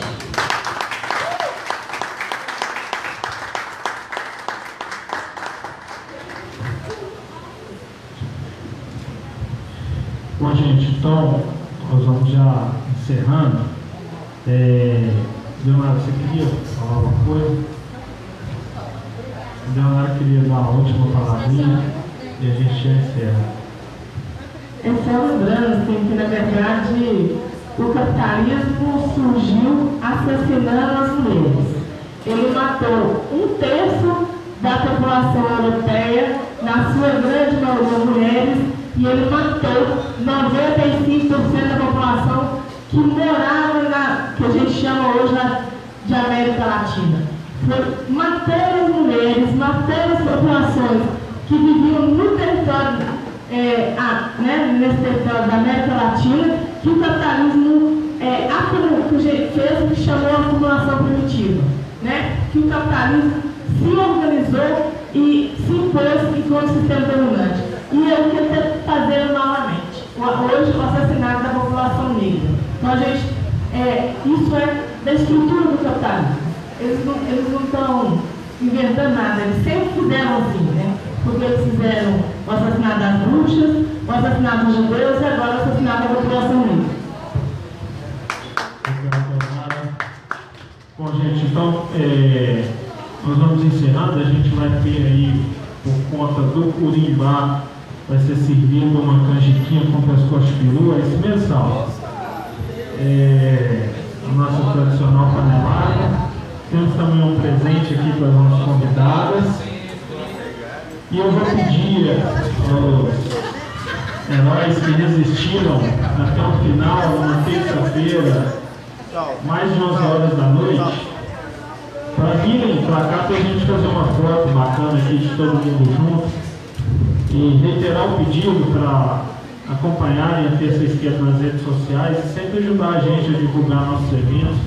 É um movimento que a gente faz assim, na cara e na coragem. Então a gente conta muito com a ajuda da militância para impulsionar a nossa divulgação, para a gente levar adiante discursos tão bacanas como os que a gente ouviu aqui hoje, que são muito importantes para quem veio aqui, viu, ouviu e vai ficar registrado para várias outras pessoas ainda poderem ver. Daquela fala minha até agora, a gente já dobrou o nosso alcance, então já são mais de 800 pessoas alcançadas só na transmissão ao vivo, e depois esse vídeo vai ficar na internet ainda para muito mais gente. Então vem cá, gente, vamos tirar a foto aqui. Todo mundo pode vir, que dá para tirar, sempre cabe. Já fizemos isso várias vezes e dá certo. Obrigado, boa noite para todo mundo.